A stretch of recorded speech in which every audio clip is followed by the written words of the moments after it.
अजीबो गरीब भाई। पुराने जमाने की बात है। किसी गांव में 7 भाई रहते थे। हैरत की बात है, सातों हम शक्ल ही नहीं थे, बल्कि इनके रहने सहने का अंदाज भी बिल्कुल एक जैसा था। कोई दूसरा ये नहीं बता सकता था कि ये कौन सा भाई है। इन सातों में से हर एक में एक ऐसी सलाहियत थी जो दूसरे किसी में न थी, लेकिन हर भाई इतना तेज चलता था कि लम्हों में सैकड़ों मील दूर किसी दूसरी जगह पे पहुंच जाता था। पहले भाई में ये सलाहियत थी कि अगर कोई 100 मील दूर छींकता भी तो वो सुन लेता था। दूसरे भाई की देखने की सलाहियत इतनी ताकतवर थी कि वो 100 मील दूर दीवारें चीन पर बैठी मक्खी को भी देख सकता था।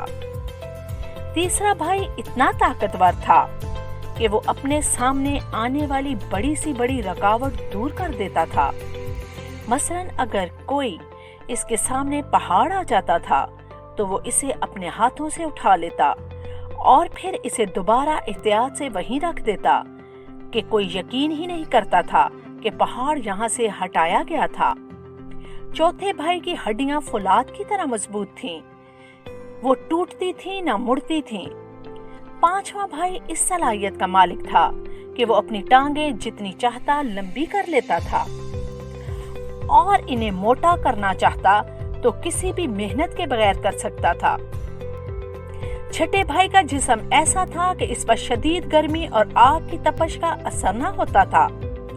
सातवें भाई में ये सलाहियत थी कि वो अगर रोने लगता तो इसकी आंखों से नमक वाले इतने आंसू निकलते कि गांव में सैलाब आ जाता। इसलिए बड़े भाई इसे हमेशा खुश रखते। वो सब एक पहाड़ी पर रहते थे और इनकी जिंदगी बड़े अच्छे तरीके से गुजर रही थी।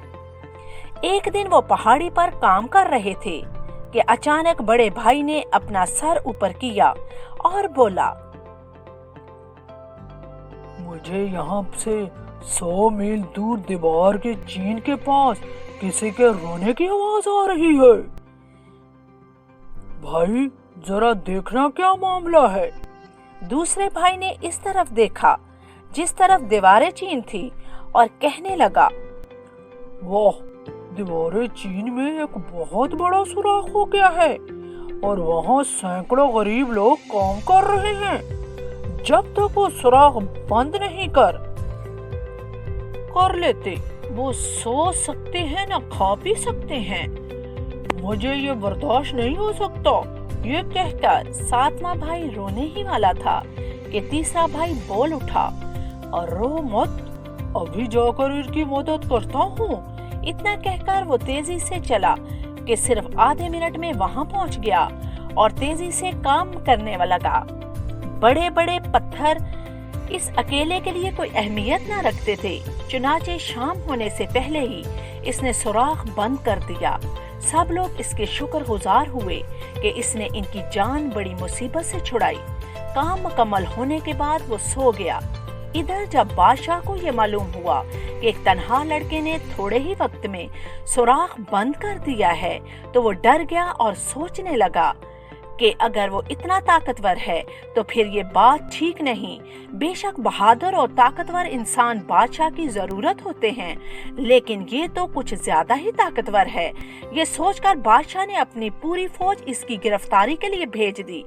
जब वो जागा तो अपने चारों तरफ फौज देखकर बड़ा हैरान हुआ और इनसे वजह पूछी। एक फौजी बोला, हम तुम्हें गिरफ्तार करने आए हैं क्योंकि तुम्हारी ताकत से बादशाह को ये खतरा पड़ गया है कि कहीं तुम मुल्क पर कब्जा न कर लो, इसलिए तुम्हें पकड़कर कल सुबह फांसी दे दी जाएगी। फिर फौज के सिपाहसालार ने हुक्म दिया कि इसे ले जाकर कैद कर दिया जाए। ये सुनकर वो धाड़े मारकर रोने लगा। 100 मील दूर पहाड़ी पर बड़े भाई ने तीसरे भाई के रोने की आवाज सुनी तो कहने लगा, यकीनन तीसरा भाई किसी मुश्किल में है, तभी रो रहा है। ये सुनकर दूसरे भाई ने इसे देखा और बोला, भाई को महल में ले जाया जा रहा है और वो एक बड़े फौज के घेरे में है। इसे फांसी पर चढ़ा दिया जाएगा, इसीलिए तो वो रो रहा है। छोटे भाई ने ये देखा कि सातवां भाई रोने ही वाला है तो वो बोल उठा, अरे भाई रो मत, मैं इसकी जगह जा रहा हूँ। बादशाह मुझे फांसी नहीं दे सकेगा क्योंकि मैं फौलाद हूँ। ये कहकर वो इतनी तेजी से चला कि लम्हों में वहाँ पहुँच गया और चुपके से तीसरे भाई के पास चला गया। वो पहले ही तैयार खड़ा था और इसका इंतजार कर रहा था, लिहाजा वो चुपके से निकला और पहाड़ी पर बाकी भाइयों के पास चला गया। दूसरी सुबह इसे फांसी देने की बड़ी कोशिश की गई, लेकिन इसका कुछ न बिगड़ा।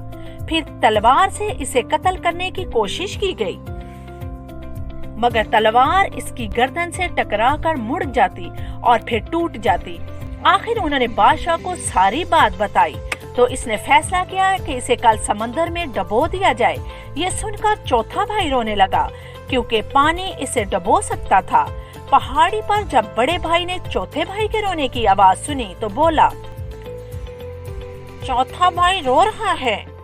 दूसरे भाई ने देखकर कहा, कल सुबह चौथे भाई को दरिया में डबो दिया जाएगा, इसलिए वो रो रहा है। पांचवें भाई ने सातवें भाई का मुंह देखकर कहा, घबराओ नहीं, मैं इसकी जगह जा रहा हूँ। बादशाह जो मर्जी आए करे, मुझे नहीं डुबो सकता। ये कहकर इसने भी अपने भाई की जगह ले ली और इसे फरार करा दिया। अगली रोज फौज ने इसे गहरे समंदर में फेंक दिया, मगर इसकी टांगें इतनी तेजी से बढ़ीं कि पानी इसके घुटनों को छू रहा था। फौजियों ने इसे और ज्यादा गहरे पानी में फेंकने की कोशिश की, मगर गहरे से गहरे पानी भी सिर्फ इसकी कमर तक ही पहुंच सका। फौजियों को मायूस होता देखकर पांचवें भाई ने खुशी से कहा, आहा, गहरे समंदर का पानी तो सबसे ज्यादा ठंडा और अच्छा है। ये देखकर बादशाह बड़बड़ाया कि ये आदमी तो मेरे अंदाजे से भी ज्यादा खतरनाक है, ये डूब नहीं सकता। तो क्या हुआ, इसे जलाया तो जा सकता है। फिर इसने फौजियों को हुक्म दिया कि कल सुबह इसको आग में डाल दिया जाए। ये सुनकर पांचवा भाई रोने लगा। बड़े भाई के रोने की आवाज तो सुनी तो कहा, अब पांचवा भाई मुसीबत में पड़ गया है। दूसरे भाई ने देखा और कहा, कल सुबह वो पांचवें भाई को जला देंगे, इसलिए तो वो रो रहा हूँ। छठे भाई को खतरा लाहक हुआ कि सातवां भाई रोने लगा है, इसलिए जल्दी से बोला, पांचवा भाई की जगह मैं ले लूंगा। वो चाहे कुछ भी करे, मुझे नहीं जला सकते। चुनाचे वो जल्द ही अपने भाई के पास पहुंच गया और इसे आजाद करा के इसकी जगह बैठ गया। दूसरे दिन फौजियों ने ढेर सारी लकड़ियां इकट्ठी करके आग का अलाव जलाया और इसे इसमें फेंक दिया, मगर वो आग में कहके लगाने लगा और बोला, बादशाह ने बहुत अच्छा किया कि इतना बड़ा अलाव तैयार किया और मुझे जिस्म को गर्म करने का मौका मिला। ये सुनकर बादशाह गजबनाक हो गया और इसने हुक्म दिया कि शाही तीर अंदाजों को बुलाया जाए और कल सुबह होते ही इसे तीरों से छलनी कर दिया जाए। ये सुनकर छठा भाई भी रोने लगा। बड़े भाई ने आवाज सुनी तो इसने दूसरे भाई से पूछा, भाई तुम्हें क्या दिखाई दे रहा है? वो छठे भाई को तीरों से छलनी कर देंगे। अब तो वो बहुत परेशान हुए कि कोई कुछ नहीं कर सकता। ताहम उन्होंने बादशाह के पास जाने और भाई के साथ तीर खाने का अज़म कर लिया। सब भाई महल की तरफ चल पड़े, मगर सातवां भाई इतना अफसरदा हुआ कि अपने आंसू न रोक सका। पहला ही गमगीन आंसू चीन के 2 बड़े दरियाओं के बराबर था। यूं आंसू के पहले कतरे से एक तरफ की जगह एक तरफ की, जबकि दूसरे कतरे से दूसरी तरफ की फौज बह गई। यूं छठा भाई अब आजाद हो गया और उन्होंने अब वहीं पे रहने का इकट्ठा इरादा कर लिया और वो दीवारें चीन के पास ही रहने लगे।